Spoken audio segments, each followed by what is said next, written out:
O texto desta noite se encontra no Evangelho de Lucas, capítulo 5, do verso 17 ao verso 26. É um texto muito conhecido, mas eu queria fazer uma reflexão com a ajuda do nosso eterno Deus triuno, Deus que é Pai, que é Filho e que é Espírito Santo, para que este Deus possa edificar as nossas vidas. Esta passagem também se encontra no Evangelho de Mateus e de Marcos. Está escrito: ora, aconteceu que, num daqueles dias, estava ele ensinando, e achavam-se ali assentados fariseus e mestres da lei, vindos de todas as aldeias da Galileia, da Judéia e de Jerusalém. E o poder do Senhor estava com ele para curar. Vieram então uns homens, trazendo em um leito um paralítico, e procuravam introduzi-lo e pô-lo diante de Jesus.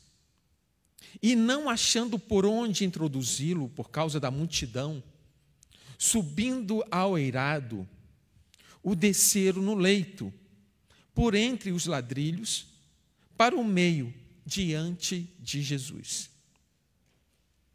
Vendo-lhes a fé, Jesus disse ao paralítico: homem, estão perdoados os teus pecados. E os escribas e fariseus arrazoavam, dizendo: quem é este que diz blasfêmias? Quem pode perdoar pecados, senão Deus? Jesus, porém, conhecendo-lhes o pensamento, disse-lhes: que arrazoais em vosso coração? Qual é mais fácil dizer: estão perdoados os teus pecados, ou levanta-te e anda? Mas para que saibais que o Filho do Homem tem sobre a terra autoridade para perdoar pecados, disse ao paralítico: eu te ordeno, levanta-te, toma o teu leito e vai para casa.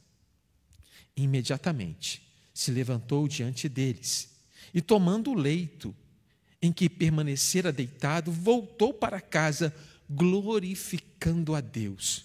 Todos ficaram atônitos e davam a glória a Deus, e possuídos de temor diziam: hoje vimos prodígios.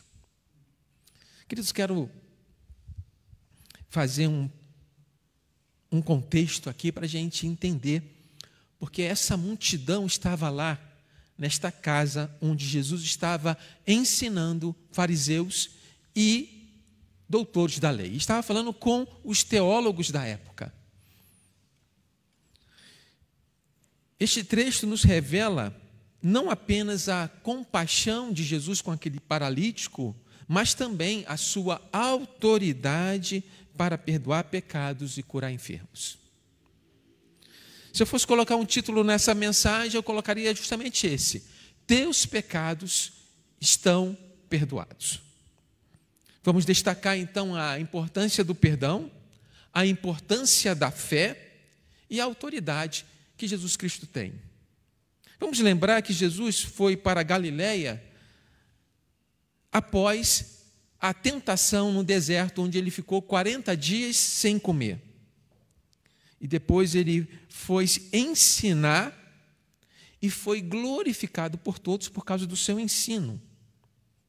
O templo era o único lugar de adoração, mas quando o templo foi destruído e o povo levado para o cativeiro na Babilônia, os judeus criaram as sinagogas, onde eles liam as Escrituras, ouviam os ensinamentos e louvavam a Deus. As reuniões nas sinagogas normalmente eram presididas pelos rabinos, ou seja, pelos mestres da lei, que tinham uma educação teológica, mas também outras pessoas podiam dar a sua contribuição no ensino. Jesus muitas vezes ensinou nas sinagogas e as pessoas ficavam admiradas, porque Jesus ensinava com autoridade, coisa que os mestres da lei, os rabinos, não tinham como Jesus tinha. Crianças e jovens aprendiam a ler e escrever nas sinagogas, e recebiam esta educação religiosa. Até hoje, os judeus se reúnem em sinagogas.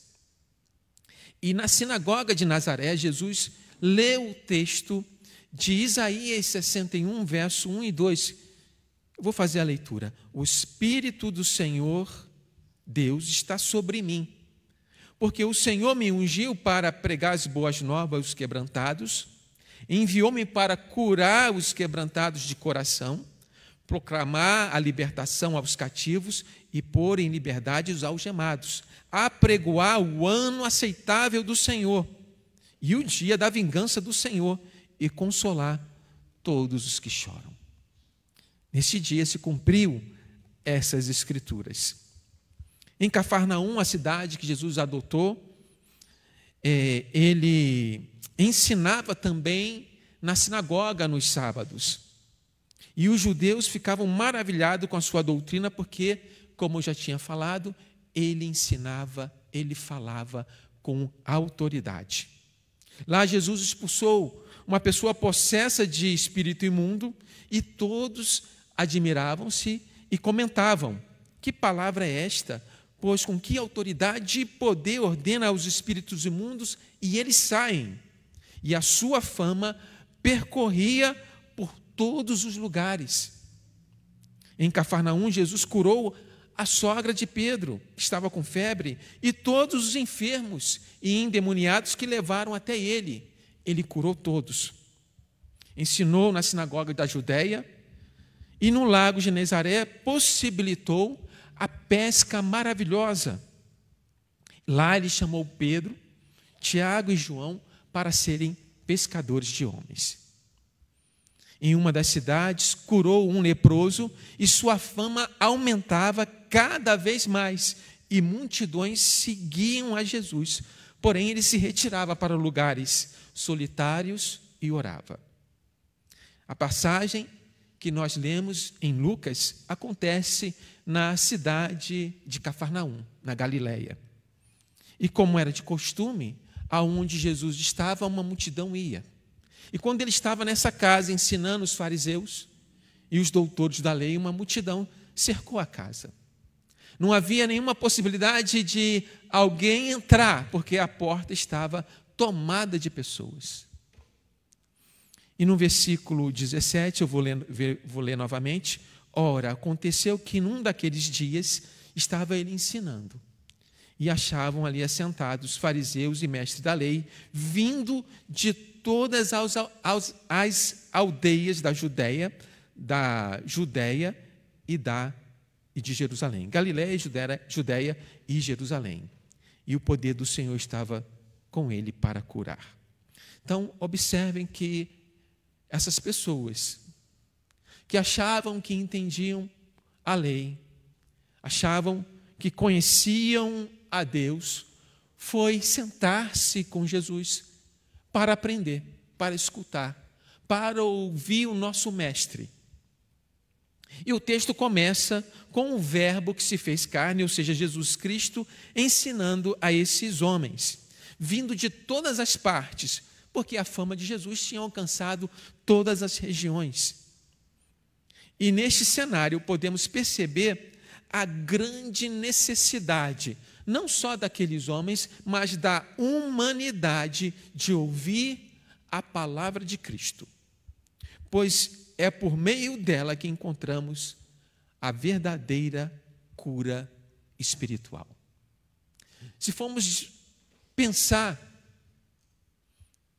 qual a maior enfermidade da humanidade? O que mata mais as pessoas? Eu diria que é o pecado. O pecado é algo que o ser humano já nasce. Todos têm uma natureza pecaminosa. E o salário do pecado é a morte.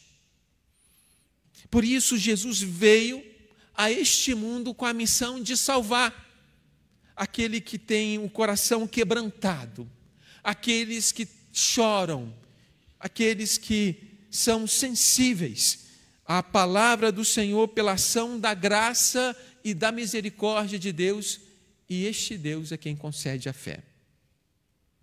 as multidões procuravam Jesus para ver os sinais, para ver as maravilhas, mas poucos compreendiam o verdadeiro milagre, que não era apenas físico, mas o perdão de pecados é um grande milagre, porque custou a vida de Jesus Cristo.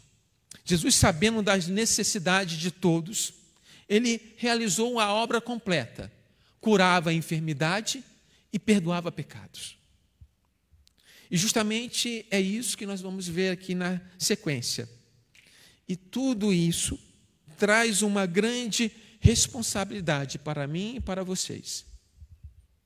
Da mesma forma que Jesus veio a este mundo para ensinar sobre as coisas do reino de Deus, uma vez que nós fomos resgatados do império das trevas, uma vez que nós fomos perdoados pelo sacrifício de Jesus Cristo na cruz, uma vez que nós nos tornamos filhos e filhas de Deus, discípulos, pescadores de homens, nós precisamos anunciar a mesma palavra àquelas pessoas que estão enfermas de espírito, precisam da cura da alma. E o próximo ponto é a fé desses homens que levaram o paralítico. No versículo 18, a narrativa nos apresenta 4 homens que estavam carregando aquele paralítico com a maca, certamente movidos pela compaixão e também, e eu digo principal, porque criam, tinham fé, já tinham escutado da fama de Jesus que se espalhou por todo lugar. Então eles foram carregando o paralítico porque tinham fé que Jesus poderia curá-lo. E seguem essa caminhada até que eles chegam à casa onde Jesus estava. Mas o que eles veem? Eles veem uma multidão. Não existia uma possibilidade de entrar pelas aberturas convencionais, portas ou janelas. Mas a compaixão e a fé daqueles homens conseguem ultrapassar os obstáculos. Eles sobem até a casa, lá no eirado, no terraço. Eles fazem uma abertura e descem com cordas a maca e o paralítico. Esta é a cena. E quando Jesus vê isso, ele percebe a fé daqueles 4 homens. Eles percebem, e nós percebemos que não é só fé, também a compaixão. Para se fazer isso, para ajudar uma pessoa, você tem que ter compaixão, você tem que ter misericórdia, você tem que ter amor. Mas a fé no texto é destacada.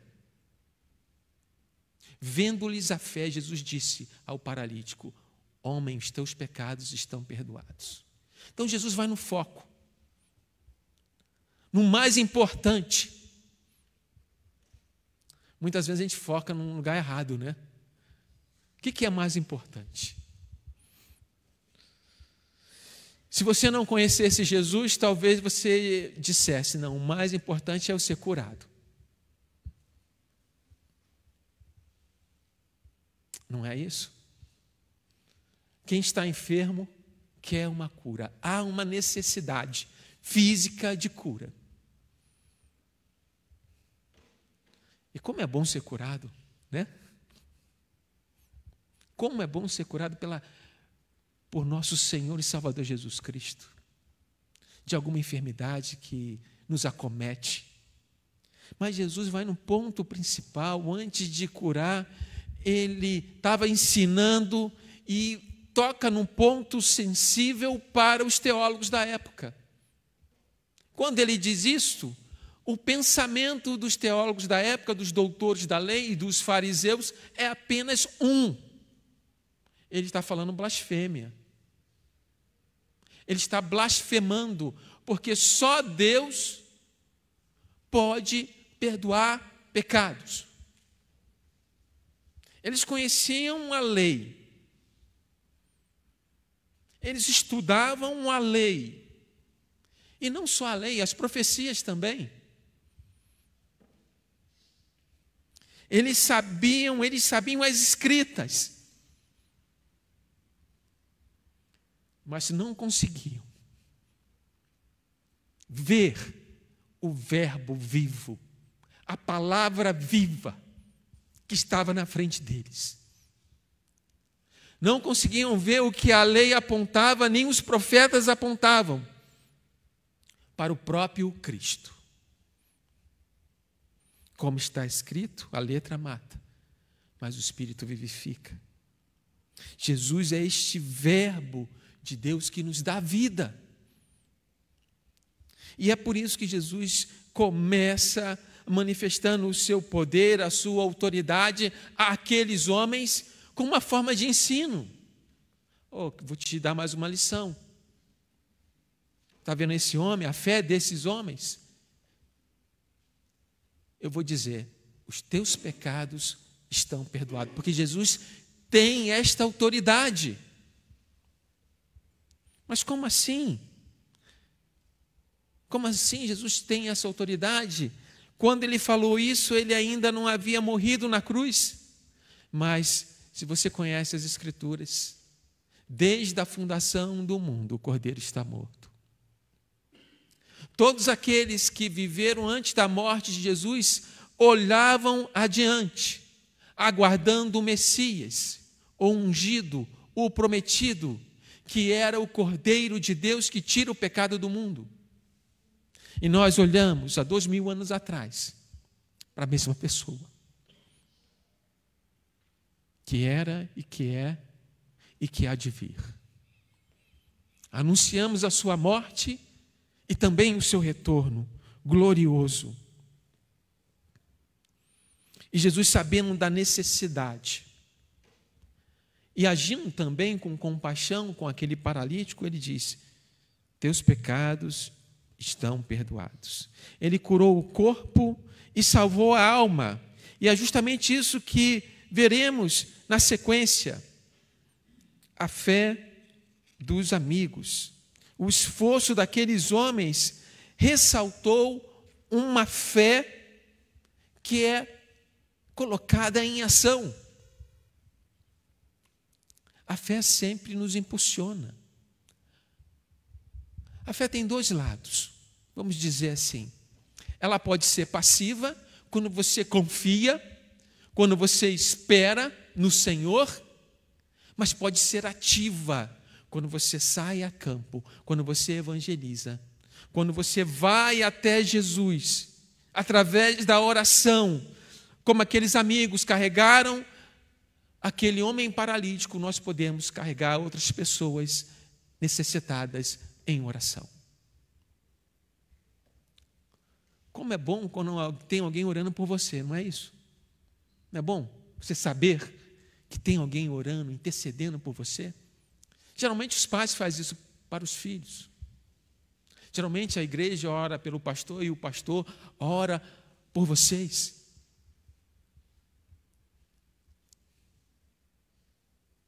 Jesus intercede por nós de maneira contínua. Ele é o bom pastor que deu a sua vida.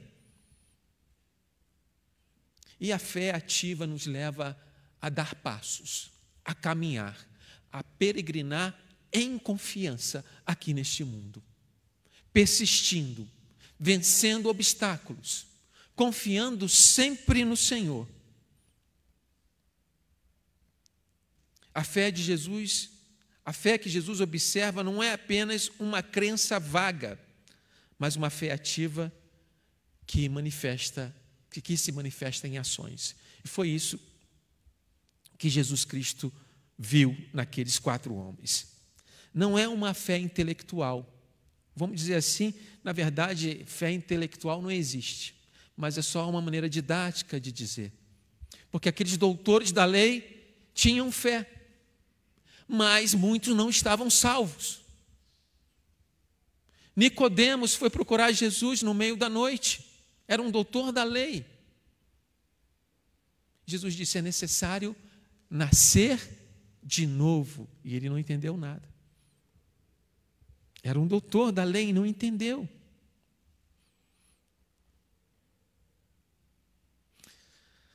Aqueles 4 homens, movidos pela compaixão e pela confiança em Cristo, não mediram esforços para levar o paralítico até a presença de Jesus.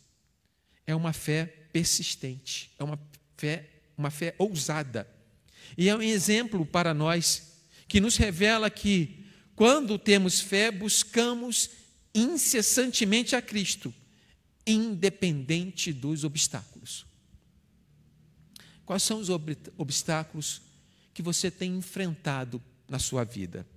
Será o trabalho? Será que você tem priorizado os seus próprios interesses? Ou outras coisas têm tomado o primeiro lugar na sua agenda? Coloque o reino de Deus e a sua justiça em primeiro lugar, e as demais coisas serão acrescentadas. Seja qual for o obstáculo, é necessário vencê-lo para estar em Cristo, continuar em Cristo, crescendo no conhecimento e na graça do nosso Senhor e Salvador Jesus Cristo. É importante destacar que, ao ver a fé daqueles homens, Jesus declara algo impressionante. E mais uma vez eu vou repetir: os teus pecados estão perdoados. A cura física que foi realizada é um sinal de um perdão que é ainda maior. O perdão dos pecados é a verdadeira cura que Jesus oferece a todos os que se aproximam dele, os que são levados até Jesus, até essa fé genuína. O perdão de pecados custou a vida de Jesus Cristo. Ele veio para este mundo, para isto. Ele veio morrer na cruz. Ele veio tomar o nosso lugar. Ele veio satisfazer o que a lei prescrevia. O salário do pecado é a morte. E Jesus tomou o nosso lugar. Jesus sofreu espiritualmente, porque ele sentiu na cruz o abandono do Pai, fisicamente, devido aos açoites, a coroa de espinho, os cravos em suas mãos, a própria crucificação que provocava muitas dores e cãibras. Foi terrível. Ele era um homem experimentado nas dores e emocionalmente também. Falamos hoje de manhã que, conforme o Evangelho, Jesus teve pavor, angústia e profunda tristeza. No Getsêmani, as gotas de suor eram como gotas de sangue, tamanha agonia do nosso Senhor Salvador, para possibilitar o perdão de pecados.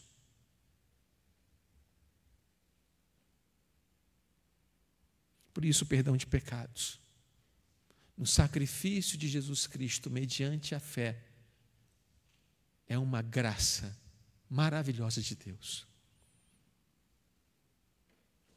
O Salmo diz que a tua graça é melhor que a vida que nós temos aqui. A fé em ação dos amigos pode representar também um serviço prestado com amor. Por exemplo, alguém que te leva na presença de Deus através das orações, das intercessões. É algo maravilhoso, como eu tenho falado. Quantas pessoas são curadas e salvas por Deus através da graça, quando o Senhor atende nossas insistentes orações. Nas quartas-feiras nós nos reunimos aqui, às 19h30, orando, intercedendo, rendendo ações de graças ao nosso Deus. Temos um grupo de oração no WhatsApp e oramos todo dia. Jesus Cristo nos dá um exemplo vasto de oração.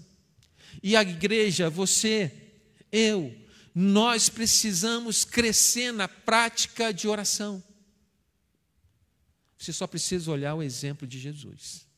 E eu não preciso falar mais nada. É o suficiente. Sua vida precisa mudar nesse sentido. Eu quero falar com você que está orando por uma pessoa ou por alguma situação. Quero dizer para você, não desista. Vença os obstáculos. Vença o cansaço, o desânimo e até a distração, porque muitas coisas nos distraem, podem tirar o nosso foco. Persista. Continue em oração. E diante de qualquer dificuldade, exercite a mesma fé que aqueles 4 homens praticaram. O outro ponto da mensagem é a autoridade de Cristo para perdoar pecados. Quando Jesus afirmou, teus pecados são perdoados, surgiu aquele questionamento na mente dos fariseus e dos mestres da lei. Quem é este que blasfema? Quem pode perdoar pecados senão Deus? Essa reação dos religiosos revela o coração duro, cético, cego, em relação à obra de Cristo. Como eu falei no início, na introdução, Jesus já tinha realizado muitos sinais. A fama de Jesus alcançou aquelas regiões. Era necessário, logicamente, fé e entendimento, ou seja, a revelação que o Espírito Santo dá através da palavra de Deus. Eles, como eu falei, conheciam a Escritura, porém não conheciam Cristo, que é a palavra de Deus, que é a personificação da palavra de Deus. Eles sabiam teologia, sabiam que só Deus poderia perdoar pecados, mas não viam em Jesus o Emanuel, o Deus conosco. Eles não compreendem que Jesus é Deus e que se fez carne, que tem autoridade não só para curar, mas também para perdoar pecados. Jesus revelou a sua autoridade divina ao perguntar: o que é mais fácil? O que é mais fácil? Dizer, falar, teus pecados estão perdoados? Ou dizer, levanta-te, toma o teu leito e vai para a tua casa? O que é mais fácil? É lógico que nós entendemos que o mais fácil é dizer, teus pecados estão perdoados. O mais difícil é curar. Mas Jesus tem autoridade para as duas coisas. Tem autoridade para perdoar os pecados e tem autoridade para curar. E ele diz para o paralítico: levante-se, pegue a sua maca e vá para a tua casa. Este é um ponto fundamental do Evangelho. A centralidade do perdão de pecados somente em Cristo. Só no sacrifício de Jesus Cristo temos este perdão de pecados. Não há nenhuma obra humana ou sacrifício humano que possa tirar o pecado do homem. Apenas a obra redentora de Cristo na cruz é capaz de fazer isso. O perdão que Jesus oferece é pleno, é completo. Ele prova a sua autoridade ao realizar o milagre de curar o paralítico. Olhando para o exemplo de Cristo, que é capaz de perdoar pecados, nós precisamos também praticar isso. Às vezes um irmão, um parente, alguém próximo, nos machuca, nos ofende, e nós precisamos perdoar também. E sabe a relação que eu faço? O único que poderia dizer eu não te perdoo, sabe quem era? É Deus. Mas ele preferiu não poupar o seu filho para perdoar os seus pecados. Então, pratiquemos o perdão. E quando nós praticamos o perdão, nós vivemos bem melhor. E qual foi a resposta da multidão? A resposta da multidão é refletida em glorificar a Deus, é refletida em louvar, em adorar a Deus. A reação da multidão é extraordinária. Todos ficaram atônitos e glorificavam a Deus, dizendo: hoje vimos prodígios. Essa reação é a resposta natural à demonstração da autoridade de Cristo, tanto em perdoar pecados como da cura física. A verdadeira obra de Deus, quando ela é realizada, gera louvor e adoração. Não é louvor e adoração para a pessoa que está realizando a obra. Não, louvor e adoração para o dono da obra, para Deus. Quando estivermos realizando alguma coisa na igreja ou lá fora, compaixão, ajudando, servindo, nós não devemos buscar o louvor, mas devemos glorificar a Deus, porque teve compaixão de nós, de nos usar como seus instrumentos. É um privilégio ser um instrumento de Deus. Não só na comunicação da palavra, você pode ser instrumento de Deus em qualquer área, dentro da igreja ou fora da igreja. Você é chamado para ser bênção em todo lugar. Concluindo, o texto de Lucas, capítulo 5, 17 a 26, nos ensina a respeito da autoridade de Cristo em perdoar pecados e curar enfermidades. Nos mostra a importância da fé que recebemos e a centralidade do perdão em Cristo e a glória que deve ser dada ao único Deus triuno, Deus que é Pai, que é Filho, que é Espírito Santo. Seguindo o exemplo de Cristo, devemos perdoar os pecados de nossos irmãos. Seguindo o exemplo daqueles 4 homens que baixaram a maca de seu amigo, nós precisamos ser persistentes. Não podemos desistir. Precisamos ultrapassar os obstáculos através de uma fé ativa, operante, que Deus nos deu. Olhando o exemplo negativo dos doutores da lei, a teologia não pode provocar morte. A teologia tem que provocar vida, uma experiência de vida, porque a teologia deve nos dar o conhecimento de Deus, que não poupou o seu Filho, enviou para que nós tivéssemos vida e não morte. O próprio paralítico foi desafiado a ter fé, quando Jesus disse: levanta-te.